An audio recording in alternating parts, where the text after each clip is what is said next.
All right, another night of DMV Dealmakers. I'm Josh Cohen. That's John Ma, Sir Robert Wensley.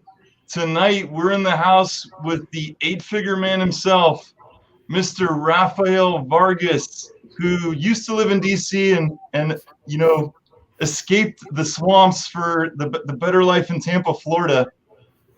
Raphael, thanks so much for joining us tonight. Absolutely. Pleasure to be here. Pleasure to be here. So if you guys don't know, Raphael was actually one of our first ever speakers at DMV Dealmakers. This is like 4 years ago. And you already knew 4 years ago, like the potential, the talent, the hustle, his work ethic. He has blown up in the last 4 years. And, he's probably one of the most sought after speakers in the country for wholesalers. Today, he's into all sorts of other opportunities and entrepreneurship. And we'll learn a lot about that tonight. He's doing everything today from Amazon, automation stores to Forex trading to he's actually going to start his own record label. So we're super excited tonight to hear from the man himself, Mr. Raphael Vargas. John, you have anything else to add? I know I'm missing some stuff here as well. Oh man, this is a huge treat having Raphael here because not only is he, this huge national brand, but it's just kind of special that he came from, the DMV area and comes from really, really humble beginnings. I mean, I'm sure just about every investor here has kind of heard his story in one form or another, but definitely comes from, humble beginnings. And Raphael, just real quick, I mean, you want to kind of talk about that story just real quick, just for the people who may not be too familiar and kind of how you got into real estate and, moving the operation to Florida, then getting into teaching and all that stuff? Yeah, 100%. Well, thank you guys again so much for having me. I'm from the DMV area, so obviously it's a huge pleasure. I'm on Instagram Live too, by the way, so we're going to be live streaming from here. But nice. Long story short, I started when I was 20 years old. I got kicked out of high school at the age of 18 or 17 years old.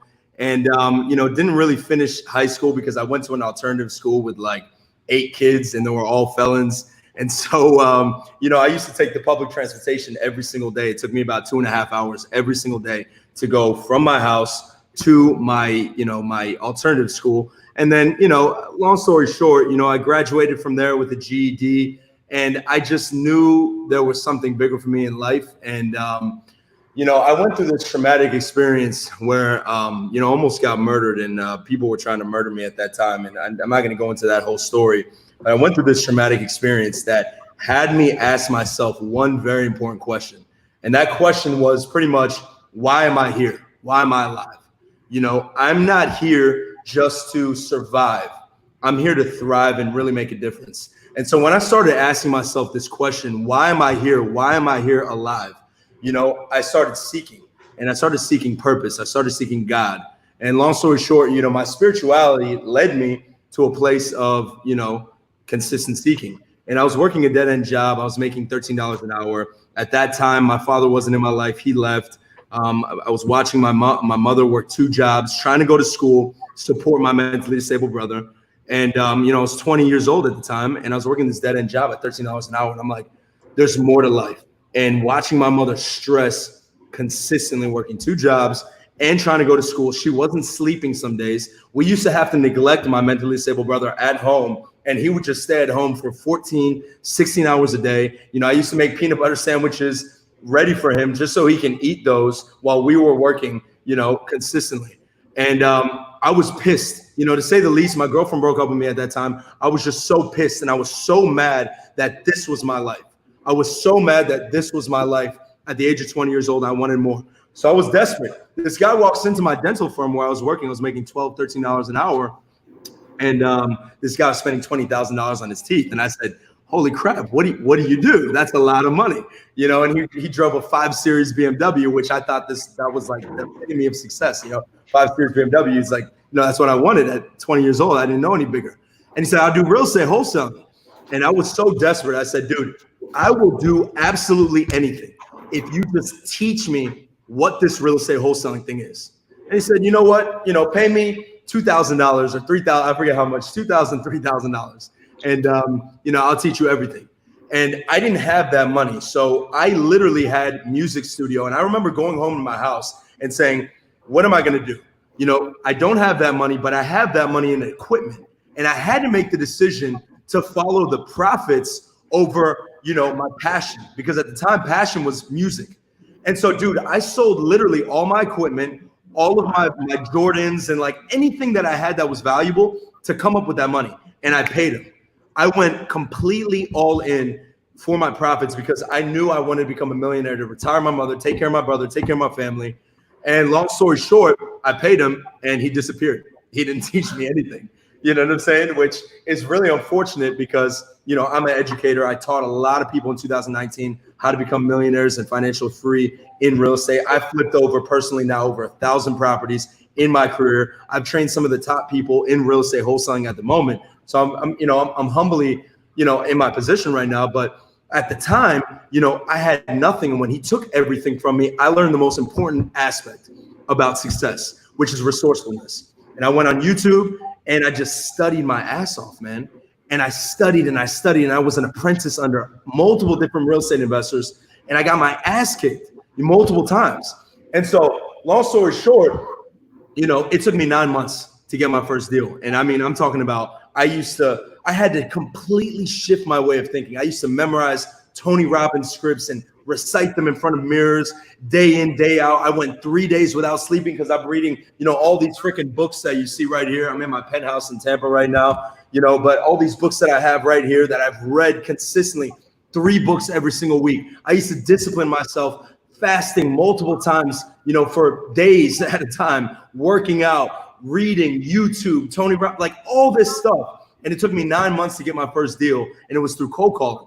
And after that, got my first deal was $30,000. The rest was history. And after that, it was just about how can I keep scaling and scaling this. From DC, at the age of 24, I did $1.3 million at the age of 24, wholesaling development deals where I made 300 grand, $250,000, $175,000 in one deal. And so I was wholesaling these deals. And then from there, I was like, how can I go bigger?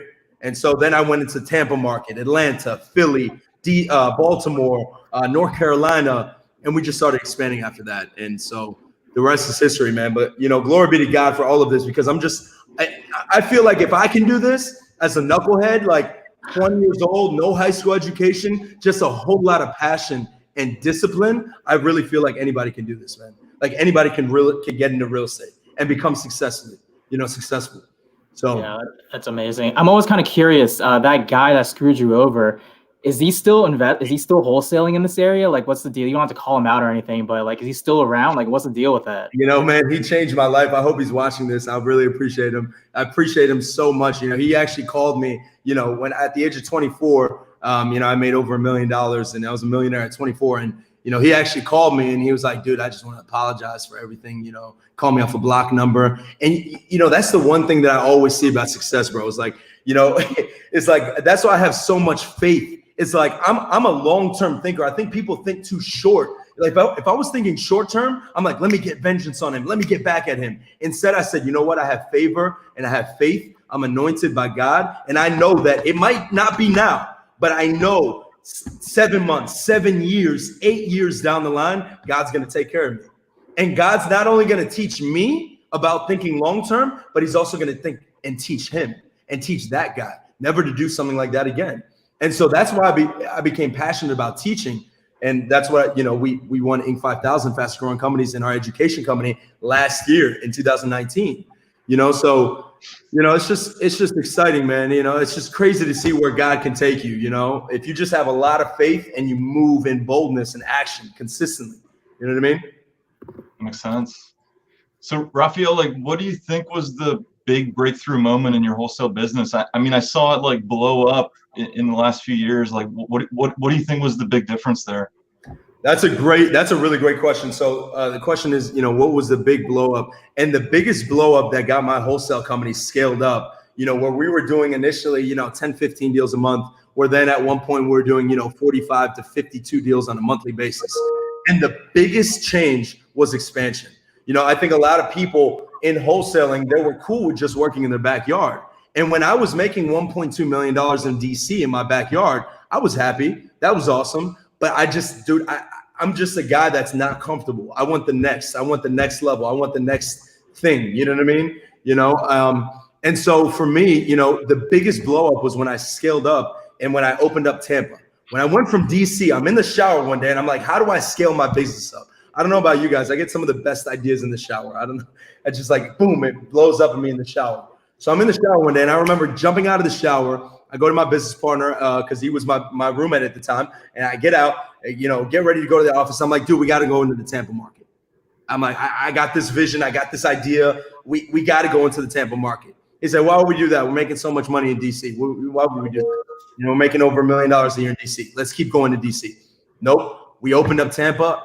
Best decision ever. We made our first month opening up Tampa. We made like $57,000, $60,000, something like that. And then after that, we're making $100,000 a month in Tampa. And we were like, holy crap. We were one of the founders of the people locking up deals over the phone. Now everyone's doing it. We were one of the first people doing that.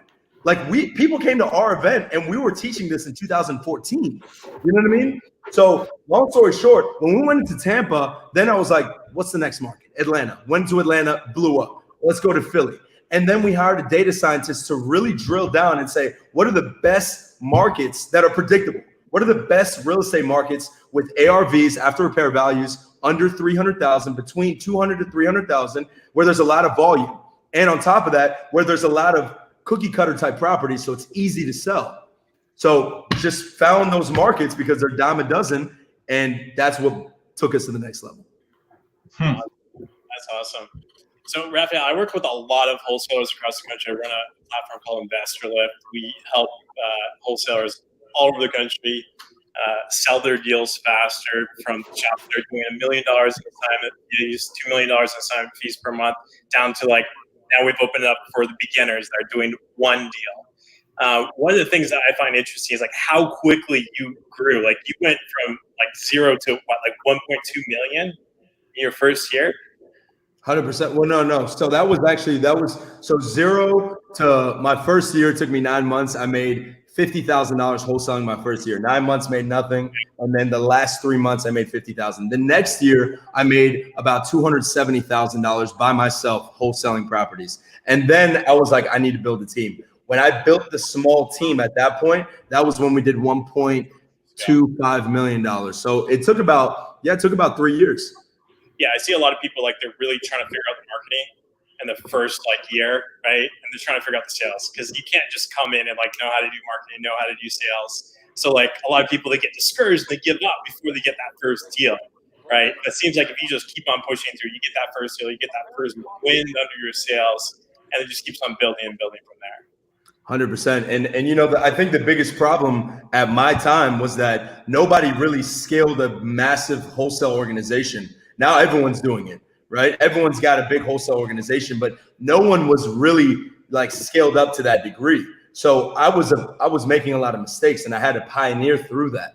So it was just interesting, like to scale up in volume. I hired a lot of consultants, Fortune 500 consultants. I learned about Six Sigma processing. Again, I've read so many books, Traction. I hired scaling up coaches, Gazelle coaches, Traction coaches. So a lot of investment in my own education to learn how to scale an operation. Yeah, and one thing that I found that you did differently, like completely differently than a lot of the wholesalers I worked with, is like I remember when I walked into my first client where like they were not seeing the properties at all. They were signing everything up over the phone. And I thought, I'm a technologist, so I love that. I'm like, man, you just took out like one more step in the equation. I love it. You're just signing it up over the phone, sight unseen. Just it's all about just like throughput, getting lots of deals. Tell me about that. Did you start doing that from the beginning, or like at what point did you make that decision to do everything virtually? And what kind of was the rationale and the reasoning behind that transition? The biggest reasoning behind the transition of going 100% virtual in Tampa, which is where our headquarters was, the biggest decision to doing that was there was no way to expand into 30 different markets, which at that point was my goal. I wanted to open up 30 different metropolitan markets. There was no way to do that if you didn't have a centralized location. And there were very, very few organizations that did do that, but no one was teaching it, right? So there's an organization called Property Force. They've been doing this for the last 10 years, maybe 15 years. And dude, I tried to set up a meeting multiple times with the CEO, the owner. They weren't teaching it. No one was teaching it. So the guys that were really making money doing it, there was really only like 2 big players that were doing this virtually. So I knew that if I could lock up deals from DC in Tampa over the phone, that I could do it nationwide. And I knew how to run comparable properties using the multiple listing service to be able to make those offers right over the phone. So yeah, man. Tell us how, like, could you give us an example of how you do that? Because I was always so amazed. Like, we were talking about selling someone's like biggest asset they've ever on their house, right? And not only are you buying it, but you're buying it at a heavy discount. How do you do that over the phone? Could you give us an example of like what is the process that you use over the phone? Sure. I mean, it's pretty simple. You know, using the MLS, you know, what we do is what we did, right? Because I'm not doing real estate anymore, right? But what we did was we would look at cash transactions. Again, it all starts with where you market. So we started marketing in cookie cutter areas where all the properties look, feel, the neighborhoods look the same. And all the properties are built before 1980. So when we realized there were so many comparable properties because it's a condensed area, all the properties are similar square footage, similar build, similar size. It was very easy to predict what an investor would buy the property at. Because the reality is, I think people are scared to make offers over the phone because they think they're actually going to buy the property. But when we're wholesaling, we have inspection periods. So if it doesn't meet our criteria, we walk away from the property, and that's okay because we make it very clear to the homeowner, hey, we have an inspection period. So the way that we made offers using the MLS, right? The way we made offers was using the MLS. We would look at the cash transactions that sold in that pocket of properties and say, okay, if this investor just bought this property for $100,000 and now it's fully renovated, and it's selling for $250,000. I know if I get it for $80,000, I can resell it to this investor for $100,000 because he just bought one right down the block. Does that make sense? Absolutely. Yeah, we do that in Investor Lift. We got like 2 million buyers on our buyers list. And one of the things we like to do is like when deals come in, we look at like who just sold deals in that area, look at the data, and then we know right away, hey, this is a good deal. It's gonna sell right away or not. Now I got another question for you, and then we'll move on from this. But I know that catch me if I was wrong, or correct me if I was wrong. But I think you just said that you stopped wholesaling. Is that correct? If so, is that because you're moving on to other things? Was it coronavirus? Like, what was the reason for that, and where are you moving now? That's a phenomenal question. So why did I stop wholesaling? And I think a lot of people, everyone, you know, it's so funny. You know, I've been getting so much heat on social media, on Facebook. A lot of people like to interpret things and say false lies. And this is the reality. Is like, I'm a man of understanding. Before I like to make assumptions on anything, I like to fully get an understanding of something and try to understand things from all perspectives. But a lot of people are sheeps, and what they like to do is they just like to jump to conclusions about why I left wholesaling. My business was failing, my this, my that, my that, right? So the reality is this. I tell everybody, wholesaling is only the beginning. It's the first step. Like, who here wants to become a billionaire? You're not going to become a billionaire from wholesaling.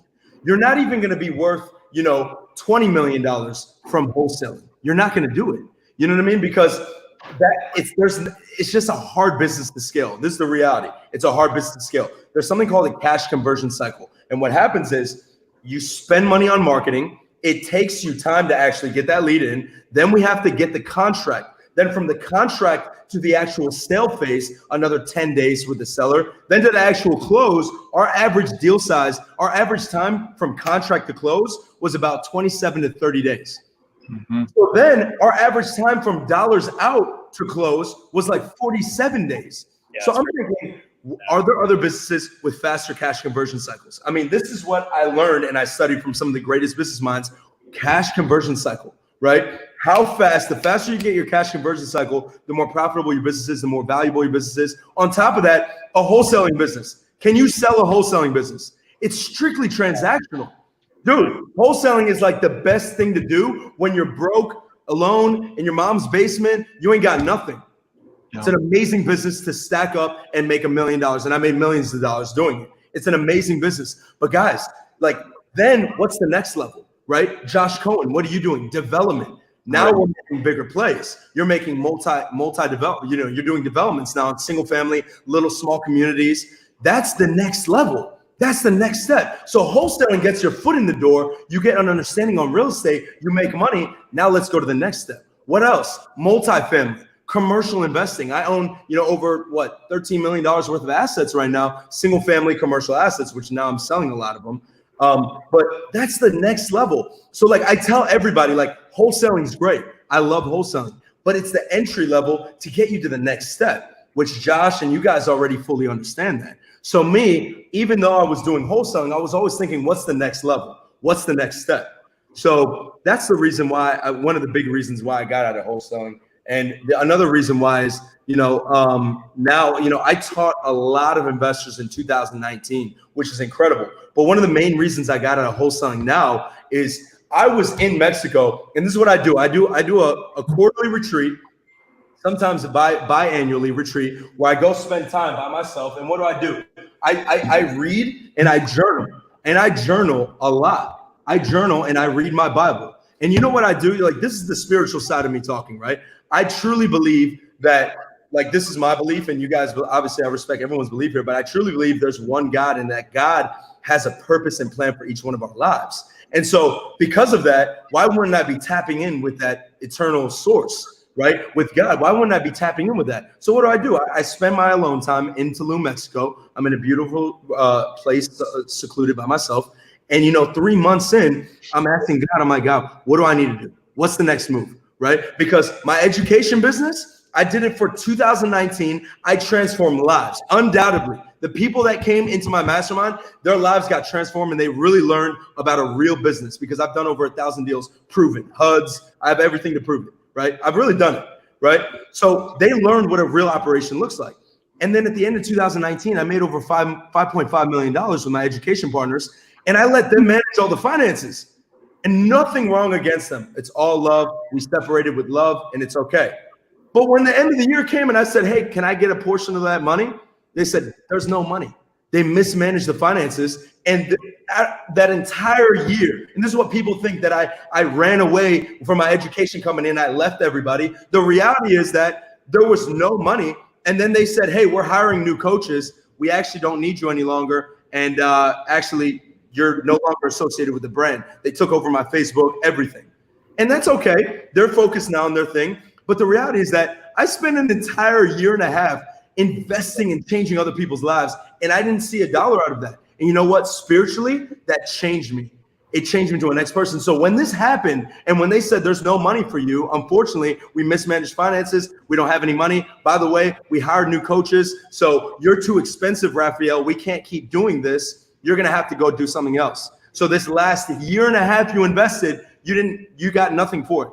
I'm sorry, I got $150,000 salary out of $5.5 million, and I still transform lives. So for me, it doesn't matter. And we separated on great terms. We're still great. But I'm in this point where I'm like, holy shit, I just invested a year and a half of my life on stages for, you know what I'm saying? Transforming lives, for, fulfilling for a year and a half for clients, transforming lives. I didn't get anything out of it financially. Spiritually, I got a lot. So God said, I went to a hard point in my life, and God said, where are you going to go? Where are you going to go now? I said, God, am I going to start my own education company? What am I going to do now? Am I going to start my own education company, or am I going to go into something else? And you know what? I read and I prayed, and God said, get out of real estate. 3 months ago, God said, get out of real estate completely. And completely. Like you're at, what's next for you? What's next right now? What's next 10 years from now? And what that was where's the opportunity? E-commerce. And so for me, my opportunity now was in e-commerce. And I said, one thing that I've done really well is connecting with the best of the best in the industries. So what I did is I connected with one of the best people in Amazon in the industry, and we formed something called Amazon Automation, where pretty much what we do is you invest with us, right? It's a $30,000 to $45,000 investment, and we build you a custom e-commerce site. The reality is, Raphael jumped to e-commerce. He doesn't know shit about e-commerce. You're right, I don't. But you know what? My partners have been doing this for 8 years, and they built and made, $50+ million in e-commerce sales. You see what I'm saying? So me, I partner with the best. So now what we do, we build out these stores, provide passive income. And then on top of that, once we started doing this, and we built a lot of stores, which now that's an actual sellable asset. So a wholesaling business isn't sellable. An e-commerce store, sellable. Predictable, consistent revenue, which by the way, I share in equity in every single one of my partner stores. So what does that mean? If I build, which we've now built 80 stores plus in just a matter of 3 months, right? If we build out all these stores, what does that look like 5 years down the road? Which now I own, a small percentage of everyone's stores. I'm building passive income, predictable income that could be sellable assets in the future. On top of that, I did the same thing in Forex. I knew there was massive volatility in the markets, massive volatility. And guess what happened in real estate? 3 months ago, I didn't know this, only God knew that real estate lending has been tightened up. Wholesalers, every single wholesaler knows this. It's been getting harder and harder and harder to wholesale real estate. Right now, during these times, quarantine, title companies shut down. Hard money lenders are scared to even lend right now, dude. They're scared to lend. So a lot of buyers are fearful. They're fearful to invest right now. So only God knew this 3 months ago. Only God knew to go into e-commerce for me was the best decision for me and my family and now the people. And now we're building a fund in Forex, which I invested of my own capital. I put $300,000 with, again, one of the best people that I don't know shit about Forex, but I invested with somebody who's been doing it for 11 years that's worth over $18 million. Right? I invested with him and I had to beg him to invest my money because I painted a long-term vision for him. Invested $300,000, and in the last 49 days, I showed Josh my results in our FX book. He's seen it. I also showed him my QuickBooks where we made, where it's proven, $2 million within quarantine. Like I showed him my books, and my FX, we did we've done about $275,000 in profit. So almost 87% return in 49 days because there's so much volatility in the markets. So 10 years down the line, what does that look like for me? I want to have over 500 to 700 e-commerce stores where I share an interest in everyone's store. And the reason why I share an interest is because if I share that interest, that means it's going to be successful. I got to make it successful because now I'm a partner with you. So if I share an interest in 700 different stores, and our Forex fund now has $20 million that can predictably give us 20 to 35% returns in our Forex fund with $20 million. We're talking, $5 million, $6 million a month. And then in the next 12 to 24 months, I really predict real estate crashing. And that's when I'm going to buy real estate and buy land, just like Josh. Just like what Josh is doing, what I learned from one of my billionaire mentors in 2009, he made $3.7 billion net, $3.7 billion. Why? Because in 2009, he predicted the market just like he's predicting right now. He sold all his assets in 2006, 2007. He bought land in Class A areas in 2009 to 2011, built massive apartment complexes and started selling them, refinancing them. And that's the vision, man. That's the vision. That's the goal. That's what 10 years looks like, and hopefully, God, that's just the vision that I got. Again, God hasn't steered me wrong so far, and I hope he doesn't. You know what I mean? So, Raphael, I have to say, man, watching you the last 4 years, man, huge growth. And the best, the smartest entrepreneurs out there, they're all, if they haven't pivoted already, they're pivoting right now. I mean, it doesn't take a rocket scientist to see that the real estate market right now is like over exuberance. Everybody's a real estate investor. Everybody thinks they're going to make a fortune in real estate right now. That sort of reminds you of like 2006 when everyone thought, including the barbershop guy and the bar, everybody thought they were going to make a killing in real estate. So, watching you pivot to doing what you're doing now, I think it's ingenious, honestly. I've been watching Amazon stock for the last 5 or 6 years. Amazon stock's probably been the number one stock in the market for 5 or 6 years now. And guess what? During COVID-19, they're only growing. When you pivot into Amazon web stores, I think that was a brilliant move. I gotta ask you, how does that work? How does it work? Is that something like a real estate investor can get into? Well, how does that look like? I'm getting a lot of feedback in the background. I'm not sure, but I understood your question, which your question was, how does it work? So pretty much what we do is we build out an Amazon, we build an Amazon store where we pretty much do drop shipping. So what happens is we don't actually own any of the inventory. We have private suppliers in the United States where we drop ship from. So for example, Amazon gets so much traffic, you don't have to run ads or Facebook ads and do all these ads to get sales. You know, what we do is we list some of the hottest products that are selling right now. We have software and tools to find what the hottest products are right now for sale. And just like in COVID-19, you know, it was a hot product was like a bench press, you know, because everyone wanted to build home gyms because they couldn't go to the gym, right? So we're consistently looking at the trends for what are the hottest products. Then we look to see if our private suppliers have those products. If they have those products, great. We make sure there's an arbitrage of a profit. So we list it on your store, for example, for $100. It sells, and then we buy it from our retail suppliers for $90, $85, $15 profit. Not a big profit.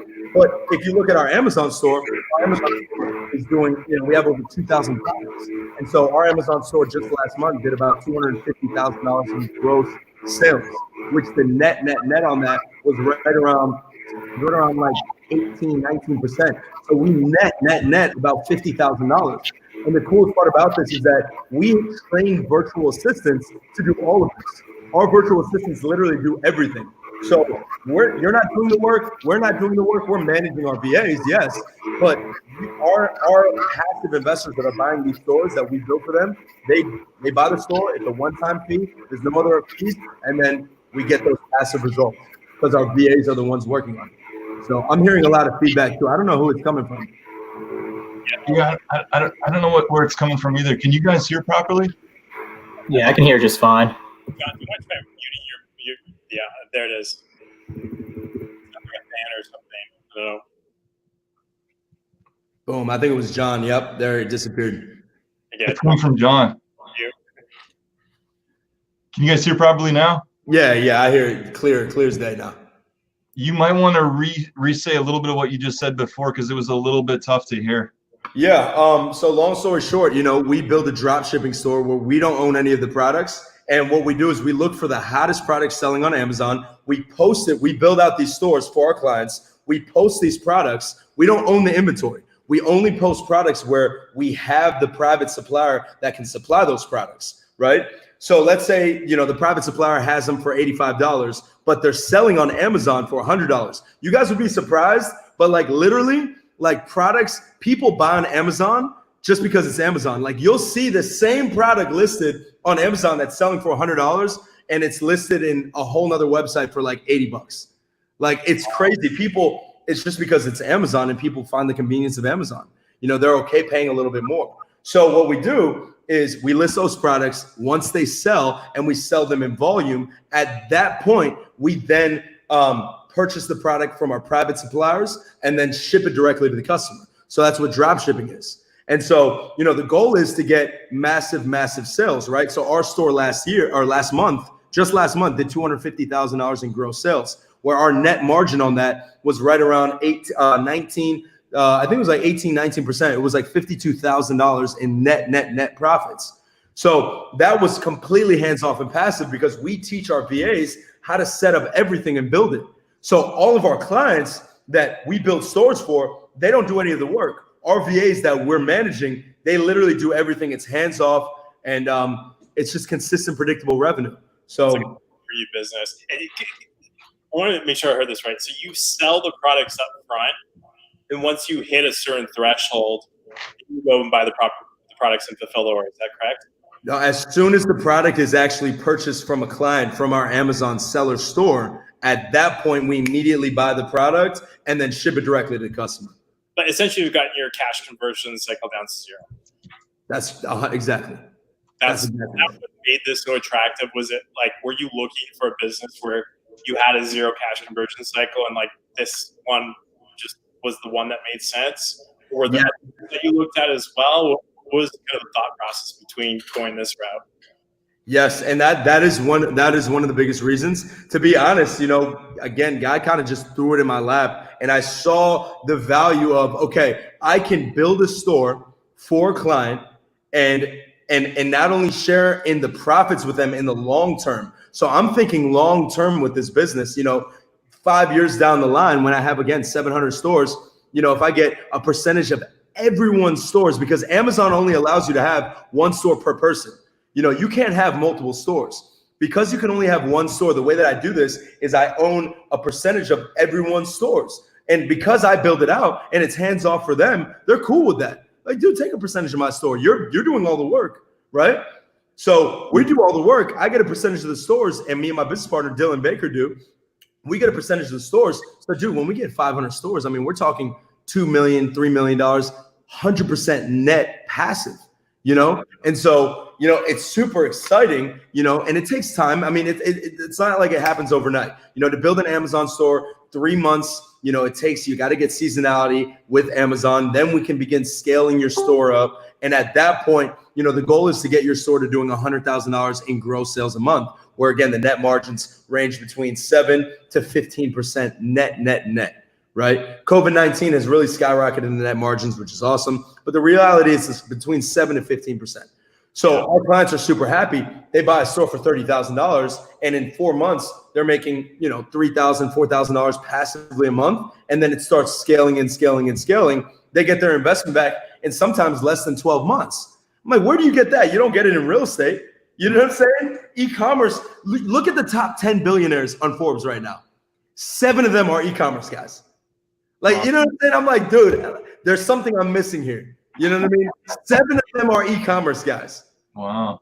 It's incredible. And so I'm like, dude, when I see that opportunity and I'm like, I'm just dumbfounded. I'm like, that's the move. You know, that's the next wave. You know, Bezos is going to be a trillionaire. Let me get 0.0001% of that. You know, 0.001% of his $1 trillion worth using his platform.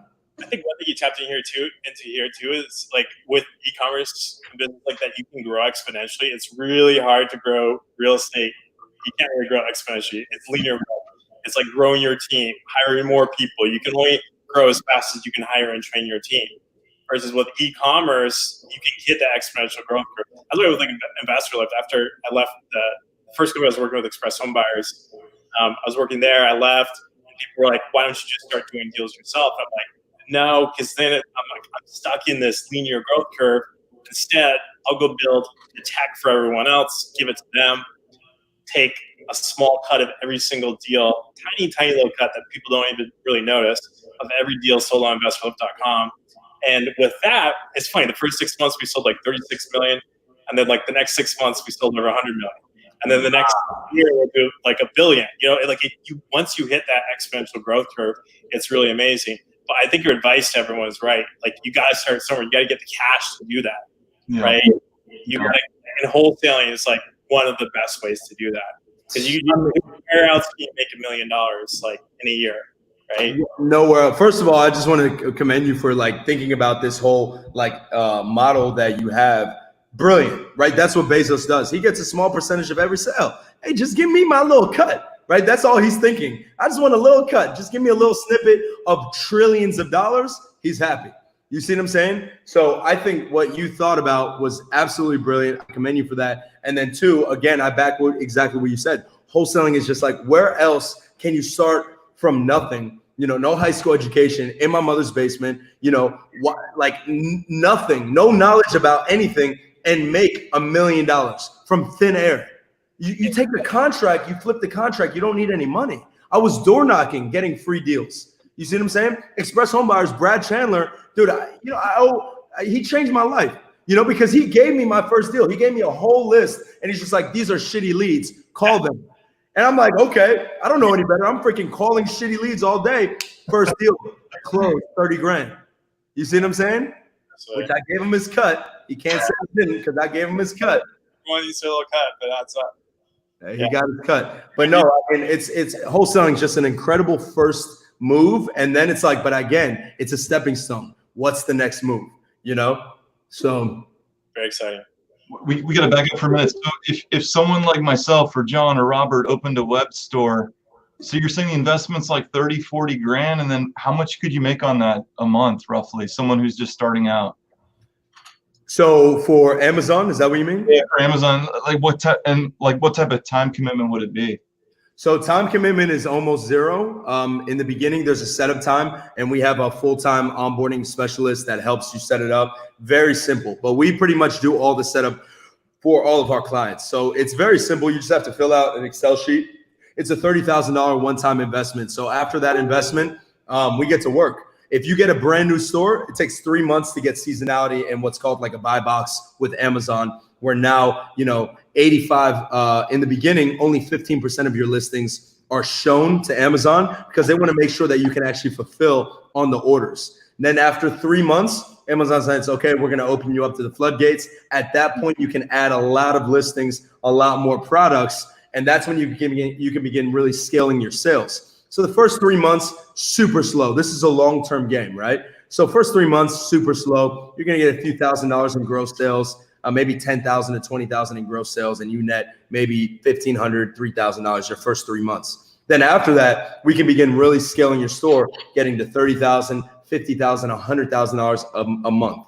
So first year, I've seen clients again make, their first year, let's say anywhere between $50,000 to $70,000, $80,000 even. So we guarantee anybody that signs up with us, that invests and buys a store where we build it out for them, we guarantee in 18 months they're going to get their entire investment back, or we give them back the difference. So we're that confident in our process. Very, very confident. That's phenomenal. The biggest thing when it comes to these Amazon businesses, you see this also common, but banner ads and stuff like that, get into this Amazon drop shipping stuff. And I know a lot of people try that, and there's just a lot of steps when it comes to building an actual full business or e-commerce, any kind of business. And most people just kind of make it halfway. They might have a product or two, but they're not making that much and they kind of give up.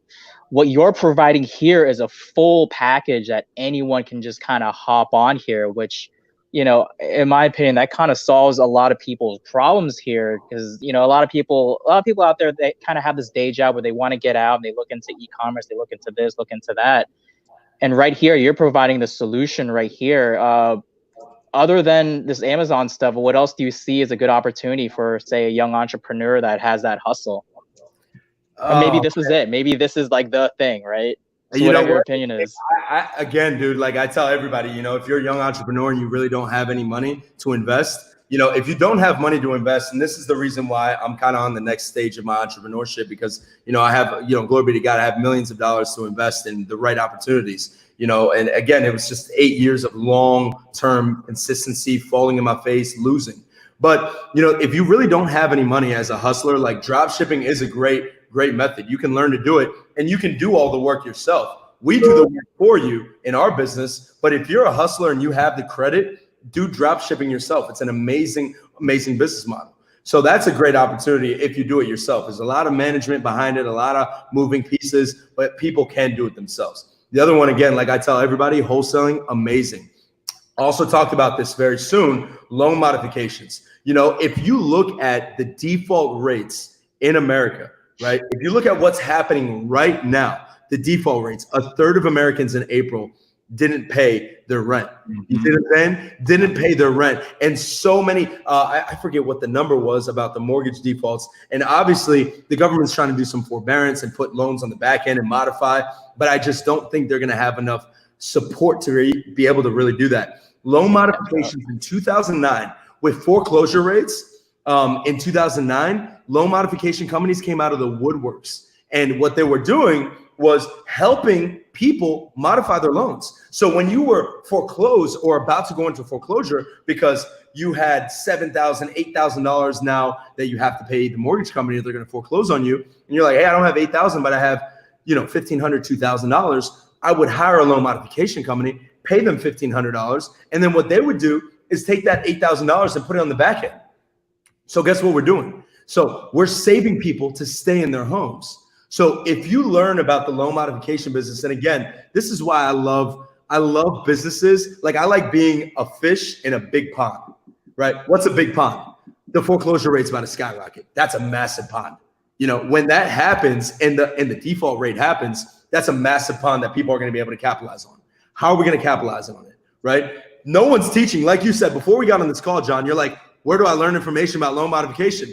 You look up how to wholesale real estate, you get 75,000 gurus including me, teaching you, how to do wholesaling real estate, which I'm not teaching it anymore, but I'm on the next stage. But, there's so many gurus out there. Like wholesaling is very saturated, right? Where is there massive opportunity, right? So what are you going to do? Go find those people. One of my good friends was somebody that built a $20 million loan modification company in a year. He had so much business, he literally didn't know what to, he couldn't handle it. I want to go into businesses where you're forced to scale. You see what I'm saying? Go into a business where you're not forcing it to scale, it's forcing you to scale. You see what I'm saying? And that's a good book where we talk about Blue Ocean Strategy, a book that I've read, great book, where it talks about how can you create uncontested market space and make the competition irrelevant? It's by finding the opportunities. It's by going into a real opportunity where there's no competition or there's very low competition. Blue Ocean Strategies. You know what I'm saying? So I've always been, again, I'm an avid reader. I'm an avid person on education. I've always been interested in what are the next stages? Where is there a blue ocean? And I think really loan modifications, it's going to be a massive ocean. And anyone that understands it and knows how to do it properly is going to make tens of millions of dollars. And not only that, but actually help people stay in their homes. Actually help versus like wholesaling. We're kind of stealing equity to a sense. Not really. I mean, we're getting a good deal. We sell the deal. We're the middleman. And we're helping homeowners because we shuffle the paper and we find the buyer. But with this, we're actually doing the opposite. We're like, dude, we don't want to buy your house. You pay us and we provide an amazing service where we save you to stay in your home. And now we do that with how many foreclosures were there? Were like 9 million in 2009. They're predicting what? 20 million maybe? No. More? And now they're predicting that? It's wild. So talk about a blue ocean, right? It's exciting, man. All right, because by the time it hits, by the time forbearance ends, like it's too late. You got to figure it out now if you're going to be ready to go catch that wave. Yeah, there's a window to it. Yeah, absolutely. Yeah. Raphael, real quick question. I saw your bookshelf. What are a few books that do you have a few books on your bookshelf that you recommend for all of us to check out? Blue Ocean Strategy is a great one. I've read that one. I love it. Are there any others that you recommend? Yeah, I think one of the best books that this is a phenomenal book on leadership. I love this book. It's called Multipliers. Multipliers is just a phenomenal business book on just leadership and really understanding like that your goal is not to be the leader. Your goal is to create leaders. And my vision in my businesses and my life is very simple, right? It's dominate markets, give millions and millions and millions of dollars, and create leaders. And that's always been my vision. In my wholesale business, in my Amazon business, in my Forex business, whatever it is, the vision stays the same. Like last month, I gave over $40,000, $20,000 on just people on my Instagram because there's so many hurting families. It was incredible to see the amount of demand of like, dude, the amount of families hurting right now is ridiculous. And it's just like, I feel privileged because, I make $2 million in a matter of 2.5 months. Incredible. But I'm like, God, why did you grant me this money? Is it just to, buy cool stuff and live cool and like, or is it really to give back massively? And that's always been my vision. So anyways, Multipliers, Create Leaders, phenomenal book. Another book that I recommend every business owner that wants to understand about operations is Traction by Gino Wickman and Scaling Up by Vern Harnish. Phenomenal books. Another one that I really love is, I hope I have it here. Let's see. Another one that I love is, this is a good book about one of the reasons why a wholesaling business was not a good business to sell. This helped me understand like what are really selling businesses, right? Like the business that you have, if people are predictably paying, like it helped me value businesses, understand the value of different businesses. So like if you're building something, build it for the long term for sale, build it for value. If I spent 7.5 years trying to build this massive wholesale business, but it's built on transactions. It's built on me doing work and leading it and making sure transactions are happening. Again, wholesaling, I love wholesaling. I owe my life to wholesaling because I made so much cash doing it. But like, it wasn't something that's sellable. It's just not. You know what I mean? So I learned about that. That was what's up? I got to ask you a question, Raphael. Yeah. So like, how does the process work for you? Because it sounds like you're into all these different opportunities. Like, do you identify the opportunity first and sort of seek out an expert in it? Like how do you get into Amazon and Forex? And I know you're thinking about it like a record label now. Is that like you come up with the vision and then you find someone who can help you get there? How does that process work for you? That's a really good question. I mean, first of all, it always starts with, it always starts with prayer and journaling and reading the Bible. That's where it always starts for me. But where it then goes, it says, okay, where's the opportunity? Okay, 3 months ago, I knew Amazon is going to take over and it's going to be the biggest e-commerce brand. How can I get a piece of that? I don't know. Okay, what do I do? So now I'm a social media influencer and I'm looking for people consistently that are the experts in that brand, right? Who's an expert in Amazon? Who can guide me? And so then I build relationships with those people. And long story short, because of my credibility in real estate wholesaling, because I've been able to scale my own operation and then teach multiple people how to scale, a lot of people, wanted to work with me and say, hey, dude, I'll help you with Amazon. It's so incredible. The people at the top, man, they want to help others. They really do. Now, do you do it for a fee? Absolutely. Do you have to pay them $10,000, $20,000 for the time? Absolutely. Don't bring nothing to the table. Bring to the table something. So that's what I did. I built a relationship with these people. And actually, what's funny is I built a relationship with them because they had so much money and they were trying to invest in real estate.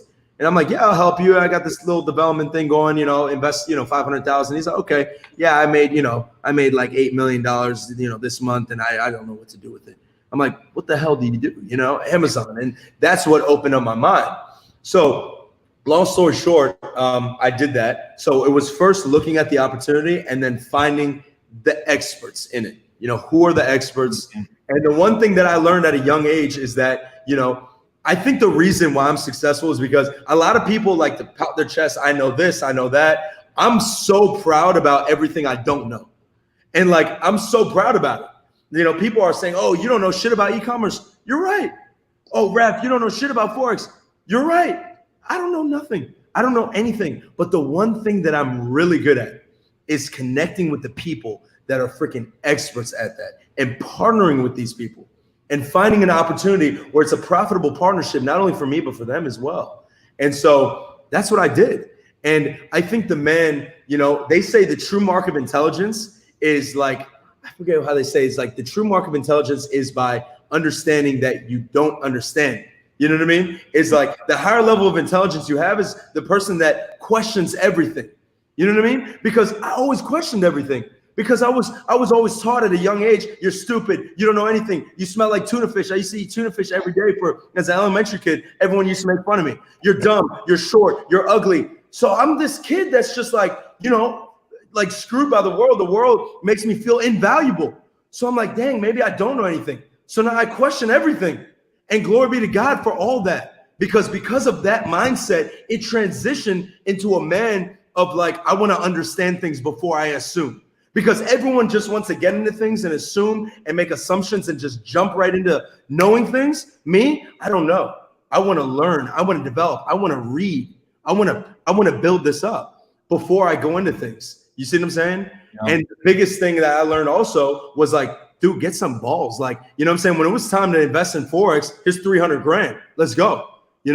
Before I ask a cent for anybody else, I put my own money up and proved it. Before I asked a cent to build out anyone else's Amazon store, I put my own money up, hired the VAs, and built a relationship with the top VA company that builds Amazon stores, and I proved it. You see what I'm saying? Mm-hmm. Before I taught anybody about wholesaling, I was making over $4 million a year flipping properties, 40 to 50 houses. I proved it. You see what I'm saying? Mm-hmm. So I think a lot of people, they don't like to go through the process of like having to actually prove it to themselves. You see what I'm saying? Mm-hmm. So I don't know where I was going with this rant, but No, it's good. I really really like that holistic process where you just kind of let go of your ego, because we naturally just kind of have this ego, not wanting to look stupid by being kind of ignorant in a topic, in a community, whether it's like DME deal makers or just any community out there. You don't want to be seen as like the stupid guy. And we kind of naturally gravitate towards that mindset. But the fact that you kind of let go of that and admit to yourself, hey, look, I'm too stupid to do this on my own. Let me go find someone that knows this, and I'm basically just extracting whatever they know into my brain, or we're just one unit essentially. Just everything that you're missing, you're just bringing other people on that are experts, and you're just collaborating to this mastermind that has unlimited growth essentially. Yes, sir. I think you nailed it on the head with the exact explanation. 100%. Raphael, I like your train of thought on this. So like for those out there in the community, and there's a lot of people in DMV Dealmakers and Extended that they haven't made their first million in real estate yet, and they're still struggling, or they're trying to do their first or next or fifth or 10th deal. What would your advice to those out there, that are still trying to get there right now, trying to get that cash? What would you tell them to do at the moment?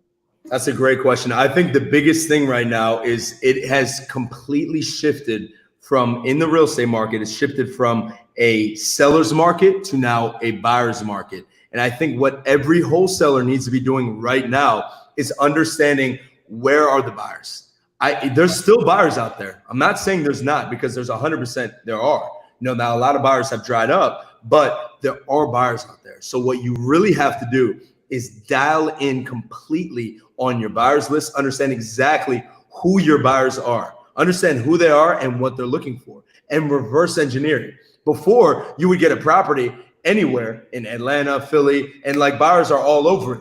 Now they're being a lot more picky. They're being a lot more conservative. So what you want to do is build those strong relationships with buyers and really get an understanding about what they want. And once you understand what they want, now reverse engineer and find the properties that fit that criteria. So I think that's going to be the fastest way. Another fast way is build relationships with hedge funds, because there's certain hedge funds right now that are really banking on the market, bouncing back. Bank on them. We have a hedge fund called Amherst in Atlanta. And dude, Amherst is buying everything right now. Dude, bank on it. Go find what Amherst is looking to buy and go sell them everything. You see what I'm saying? It's great advice. 100%. So yeah, that's in terms of the disposition process. Now, there's a lot of new investors out there and that are still kind of struggling to get their first deal, and kind of in this, we're kind of in this weird climate where, sellers are kind of holding off on selling right now in the DMV. It's kind of weird. A lot of companies have kind of even cut off their marketing, their expensive channels of marketing. What kind of advice would you give to that newbie wholesale that's still trying to get their first deal in kind of this weird economy we're in right now? Great question. So again, like I said, find the buyers first, but go back to the basics, man. Like my basics were dialing manually, 90, 80, 100 calls a day. I was doing this manually before I even found out. The first dialing system that I knew about was Callfire. And that was like the first one, So, dude, go back to dialing. Go build those relationships with the sellers. Sellers are in uncertainty right now too. They're scared because they're like, if I sell, where am I going to go? So I would say, again, for newbie wholesalers, find the buyers. Like going into groups like yours, DMV Dealmakers, right? Go into as many Facebook groups, as many REI meetups that you can. Build those authentic relationships with buyers. After that, cold call like crazy what they're looking for. And for the newbie wholesaler, bro, you got no excuse. The wholesaler with the best sales skills wins. And that's why I recommend every single wholesaler that I meet, like if you're not good at sales, like you're just going to get squashed. You're going to get crushed. You have to get good at sales, which, by the way, great sales book, The Like Switch. It's by Jack Schaffner, a PhD major, who actually I met. He actually signed this book for me. But he's a real cool guy. But he taught, subconscious ways of communication to build rapport and stuff like that. So the guy with the newbie wholesaler, if you come from corporate and you're not a sales guy, learn to communicate, learn sales. Like that's rule number one, dude. You got to be an exceptional salesperson if you want to beat the competition. So find the buyers, cold call your ass off, and be amazing at sales. Every night, so this is what I would do. During the day, spend 25% of your time building relationships with buyers, spend 75% of your time cold calling the properties that the buyers are looking for. At nighttime, spend at nighttime studying on sales for the next day when you get on the phone. Sleep 4 hours a night, because you don't deserve to sleep 8 hours a night if you're broke and you're a newbie wholesaler. Because you know why? Because I wasn't doing that. I was going 3-4 days no sleep, suffering like a lot. I know what it really is to suffer, man. I've struggled a lot in my life. I know how it feels to suffer and go all in for somebody. But then step one before all of that is find your why, dude, because wholesaling is hard. I think everyone looks at it and it looks easy, but the reality is it's difficult if you don't have a real driving reason. My driving reason was to take care and retire my mother and take care of my mentally disabled brother. That was my driving reason. And that pushed me to go 3 days, no sleep, no food, working out, sales, studying book after book after book, memorizing speeches and screaming it into, my mirrors and becoming a better salesperson. So like that discipline.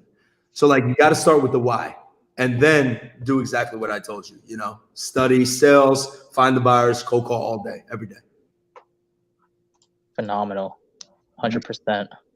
It's a really strong mindset. I got to ask you, how do you deal with all the haters out there? Yeah, I got a lot of haters. Talking this and that about your wholesaling business, talking this to that about your education business. Raphael Vargas sold out. He became a guru. Now he's not a guru anymore. How do you deal with that? That's a great question, because I'm looking here at my IG live and people are like, look at his haircut. I got a little funny haircut. You know what? You guys are right. I do got a little funny haircut. People over here talking about IG live crazy, but it's okay. How do I deal with the haters? I think it's so funny, because the reality is that when I was getting the most amount of hate for the last all April, what was I doing? I made over $1.2 million in April. Ask every single wholesaler in the nation. Did y'all net $1.2 million? Because I don't think so. I'm pretty sure you didn't. So while the hate was happening, I was making a lot of money and giving back. The reality is this. The reason why I have a lot of peace with hate is because, just like I told you guys, a lot of people think that I went into my education company and then I sold out. I brought on all these people. I made all this money, which I didn't. I made $150,000 on my salary from my company who mismanaged funds. Hey, all love to them. They mismanaged funds. And unfortunately, my contract was poor. So I didn't have any stance to make any of that 5.5 million that we made, right? But regardless, I didn't make the money. And then people want to assume I did. And then I ran off on everybody, when in reality, they sent me an attorney email that said, you have to disregard any relationship with any clients. We're hiring other coaches, yada, yada, yada. And we're no longer in need of you. So people don't realize that, but this is the reality. I realize that. I know the truth. And this is also the secondary truth, is that I truly, truly know this is the reason why I have real faith. Real belief in God. A lot of people say they believe in God, but they don't really, because they try to take everything into their own control. The reality is that I can't control what people say. Let them hate. I can't control what people assume. When I die, this is what I think long-term. I think eternal. I don't even think 5 years. I think freaking eternally. Eternally is the way I think. When I die and when I'm confronted with God, who knows the truth? Me and God. And that's ultimately the reasons why I feel like I've been winning, because my spirituality is at peace. And God says, you know what? Because you trust me so much, because you're not trying to argue and fight with all these people. They're saying, Raph got funny hair. Raph took all their money and sold them out. When in reality, I only made $150,000 salary. Raph cut out everybody and dogged everybody. And he's a fraud. Did he really do deals? Which I showed on my Facebook story. I did like 400 deals last year in 2019, right? Did he really do deals? And I have the proof, right? All the proof. But only me and God need to know that. And I only have to say it once. I've already addressed it all. I only have to say it once. I can't control what they say.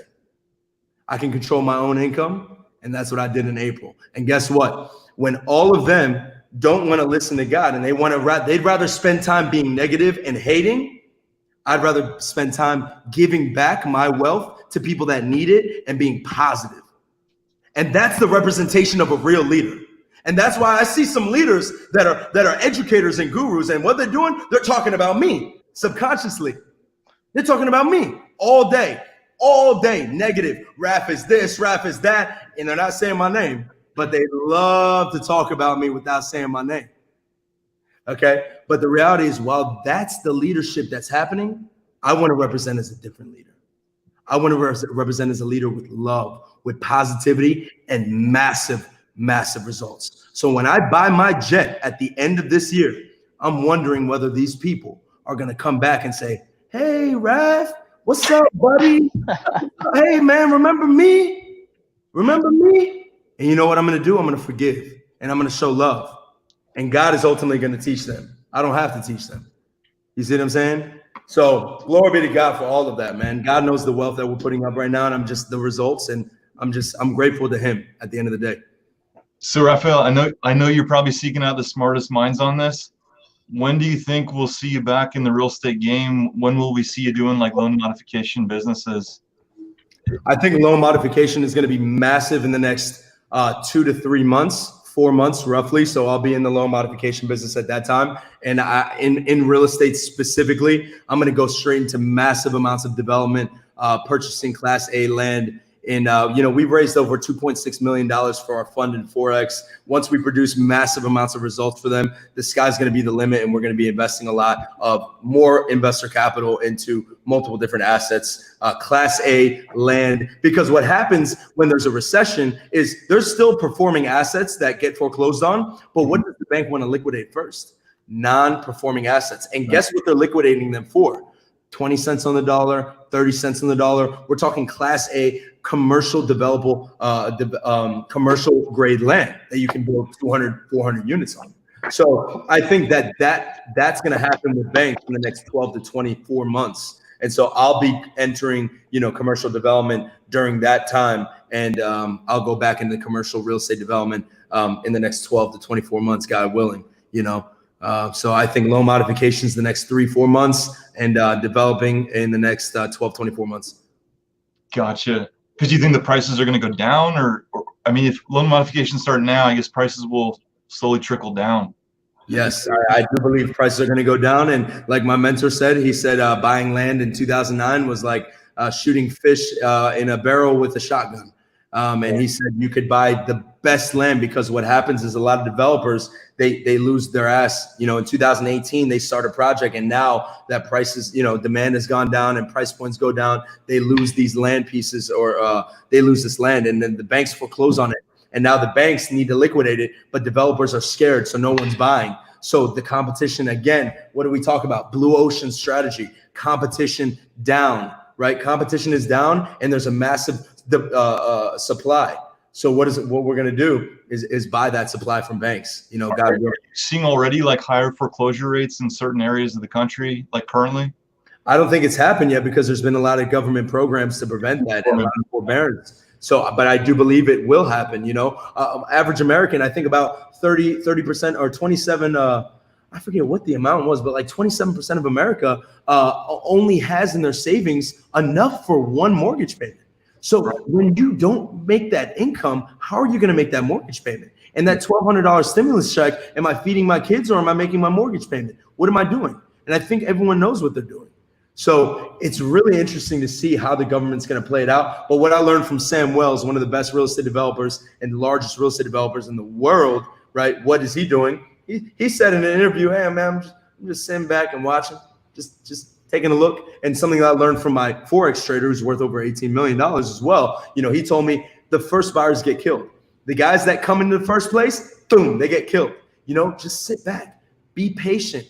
Watch how things move. Real estate moves slowly, so it's very predictable. We're going to be able to see what happens. You see what I'm saying? Yeah. So I think I'm just going to hang back, man. E-commerce is booming right now, so I'm going to go into industries that are booming. Forex is very predictable and extremely volatile, so it's booming right now. So those two industries, and loan modification soon will be booming, and then I'll wait to buy real estate. Makes sense. Yeah. Guys, we're live on DMV Dealmakers with Mr. Raphael Vargas. We're almost out of time. If you guys have a question, please post it up. We'll get it answered. Robert, I know you always have questions. You got a question one more question here? I know you're a marketer. I'm a marketer too, and like you think the same way I do. All of those books you have on your bookshelf, most of them I've read. The ones I haven't, I'm adding to my Audible tonight. So Raphael, has been freaking great having you on here. Thank you, bro. Thank you. I think the land idea that you brought up, that's really interesting about the banks are going to be liquidating those first because they're non-performing. I didn't think about that. Josh and I, we joked we do calls every couple of weeks. And we joked on our last call. I'm like, Josh, remember I told you this is going to happen? Now here's what's going to happen. We're going to buy some land together. We're going to do development here in 2 years. So it sounds like the timing is like working out perfectly for exactly what you were saying, that we're going to have a lot of developed here pretty soon. So Donna Burks is asking how she can get more information about the Amazon web store. Yeah, you guys can go to my website. It's Real Ecom Automation, realecomautomation.com. Real, REAL, ecomautomation.com. And you can actually get a free case study where we actually show you like how it looks, how the back office looks, how this works, the profitability, the timelines. We explain and show everything. So. And what can they expect once they're on the site? What's the process look like of getting onboarded and all that? Very simple. You put your email in to get that free case study. You watch that video. If you like what you see, you schedule a call with one of our team members, and then we get on a call with you and answer any questions that you have and get you signed up. Cool. I'll put a link below. Robert, I didn't mean to cut you off. I don't know if you were going to ask one more question here. Yeah. So I got a question for you, Raphael. I know you got your volume of deals up really, really quick. I'm always interested to learn about what marketing channels people are sourcing their deals from. I've heard that you were primarily using text messaging and cold calling. Is that correct? So one of our biggest ones before text messaging did get kind of flagged was text messaging. That was a massive one. But what's funny is I learned a lot from Brad Chandler, and I saw a lot of what Brad Chandler did, and he stuck to the basics. Direct mailing was just massive. And for me, this is what a lot of investors, I was doing everything investors were scared about doing, right? Cold calling, guerrilla marketing, that's all great. But to really scale to that volume consistency, direct mail was my biggest one. I mean, we were sending 200,000 pieces a month, in our biggest months, 200,000 pieces a month. And it was our biggest marketing channel and most predictable marketing channel. So that was my favorite, by far, favorite marketing was direct mail. When I got started with Brad, he was doing 20,000 pieces a month. And I think I got him up to 185,000 a month by the time I left. We were the first ones to do, I don't know if we're the first ones, we're the first ones I ever saw to put the street view on the postcards. We did that back in 2015. Then we did a lot of other really cool, innovative stuff. We're doing some new stuff now with our clients with like text for offer codes, where we got an offer code, they text it, then it sends them a link to their phone with a personalized URL that has their name in it. They click on that, takes them to a personalized website with their name, a picture of their house, all of that. The great thing about that is if they text the offer code, they don't need to fill out the lead form. We got their phone number, like right there. So that's freaking smart, dude. That's incredible. Wow. Yeah. So it's funny. A lot of people think direct mail is dead, but I'm like, no, you just got to like reinvent it. You got to know how to do it right. Whenever I talk to guys that have really been successful, it seems like every single guy I've talked to that's been really successful in the wholesale space, they always are really, really heavy on direct mail. Very, very, very meticulously tracking the success of direct mail. That's how you're successful. If you just dump a bunch of pieces and don't track it to a T, we were tracking things like color, wording, multiple different things. So that's the only way to be massively successful. And now you said you were into Jersey, but you backed off of it. Is that because it was Florida? Like I know Florida, the texting, they're way strict with the texting laws in Florida and RBM laws than like a lot of the other states. Was that the reason why you kind of backed off of that, or? Yeah, one of the main reasons, correct. And then everyone started really doing it, and it just like the success rate and deliverable rates really decreased. Yeah, awesome. Good insights. And did you do pay-per-click as well? Was that part of the mix? SEO, what are your thoughts on those? Yeah, pay-per-click, very little, but yes, we did. And how did you find the Florida market versus the DC market? Which one do you like better? What are the pros and cons to each? Yeah, it's so night and day, dude, because like in DC, our average deal size would be like $60,000. And then in Tampa, it'd be like 17,000. But it's like, do you like, it's like, do you like the Lamborghini Aventador, or do you like the Rolls Royce Wraith? The Wraith is comfortable, smooth, consistent. The Aventador, like you're going all in, right? And maybe that's a bad analogy. I just bought an Aventador. Maybe that's why I'm thinking about this. But the analogy I'm trying to put was that DC, phenomenal market for like huge deals. The biggest deal I did in DC was a $300,000 assignment fee, like one deal, 300 grand. And so like DC, amazing market because the demand was so high. If you found a deal, you're killing it.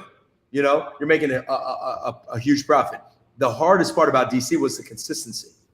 Yeah. But in Tampa, what I love about it is that the deals were a lot smaller, but it was a lot of consistency that we would see. Predictability, calls coming in, deals coming in, churning all the time.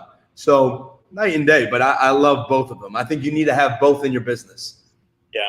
You think for the investors right now, like if you're trying to get your first deal, do you think that they should still be working on their buyer's list before locking down that deal, or you think they should just focus on trying to lock down that deal and then try to find someone that can help them wholesale? Or what do you think is the best strategy for wholesale? I think if you're marketing in a place like DC, yeah, you could spit in DC and you'll find a buyer for it. And that's why every market is so different. In DC, you get any property in DC, no question. You don't need it. DC's always going to be a seller's market, I think, right? Because it's the nation's capital. Even in 2009, if you looked at what happened, it didn't get hit like Tampa, Florida, right? Places like Tampa, Florida, Vegas, places like that right now are being a lot more conservative, right? DC, dude, you find deal in DC, you're going to find a buyer for it because there's so much confidence in that market.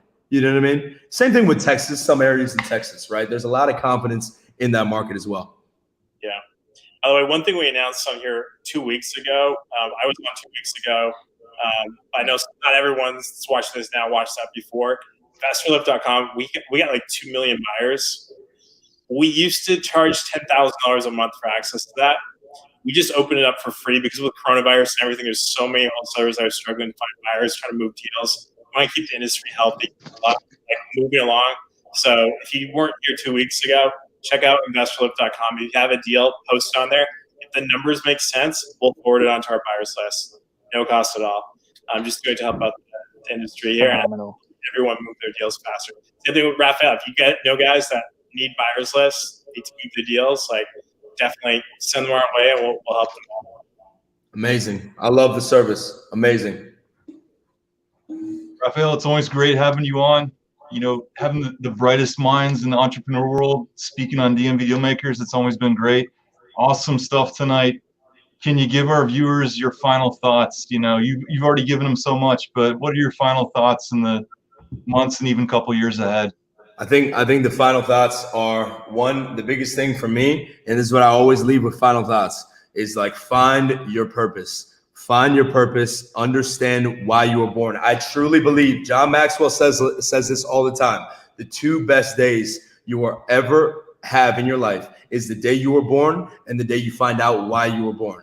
And I truly believe that the reason why I feel like I'm not only financially successful, but most importantly, I feel very at peace, no anxiety, a lot of peace, a lot of happiness, enjoying my life, is because I truly believe I'm walking in God's perfect plan for me and purpose. And so I'm ecstatic, passionate every single day. I'm a little much for people, but it's okay. I'd rather be doing a lot more than a lot less. So number one thing that I leave people with, find your passion, find your purpose. Your purpose is what God has called you for, and find that. And what I see in the next coming months, I think, again, if you're a real estate wholesaler, lock in your buyers, right? Lock in your buyers. Find those buyers. If you're in some of the more moving markets, like I said, Atlanta, Philly, Tampa, more volatile markets, find your buyers, build strong relationships with those, find hedge fund buyers. And then the last thing I would say is, guys, e-commerce. I mean, e-commerce, there's a reason why the top 10 billionaires in Forbes are involved in e-commerce in a certain sense, 7 of the top 10. And guys, I just highly recommend e-commerce is the next wave. I've obviously found it. I saw the opportunity. What's Amazon doing? It's now $1 trillion company, right? Just because of this COVID-19. And what's happening? JCPenney, bankruptcy. Neiman Marcus, bankruptcy.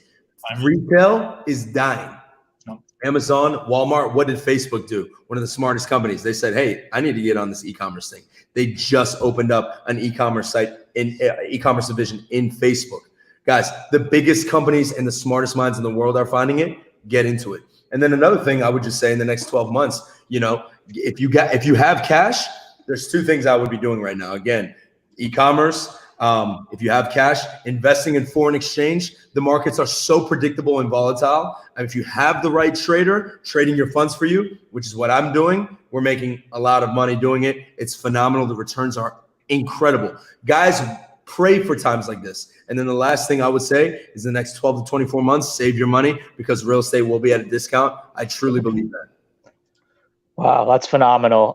There's so many golden nuggets there, and you definitely shared a lot about you know, your mindset and, you know, a lot of powerful stuff, you know, dealing with your spirituality and purpose. It's always a treat to hear Raphael speak here. You know, I think a lot of us here follow your content on social media, and just having you on live here is a huge blessing, huge treat for us. So, you know, we couldn't thank you enough. And for the people out there who may not be connected to your social media, how can they reach out? How can they connect? Yeah, you can follow me at Real Raphael Vargas, REAL Raphael Vargas on Instagram. I'm very active on Instagram. So follow me at Real Raphael Vargas. And yeah, you'll see a bunch of content out there. Awesome. And he's got some really good content. So, you know, I recommend anyone to check it out. You know, young entrepreneur, seasoned entrepreneur, anyone. So again, I really appreciate your time here. I know you're a really busy guy. You were just on a call right before we started, you know, I think you're on a mastermind of some sort, but yeah, I really appreciate your time here. Absolutely, gentlemen. Guys, thank you so much, man. Thanks so much, Raphael. Good talking to you. We'll talk to you soon. All right. That was cool. Are we offline now? No, we're live still. Still live.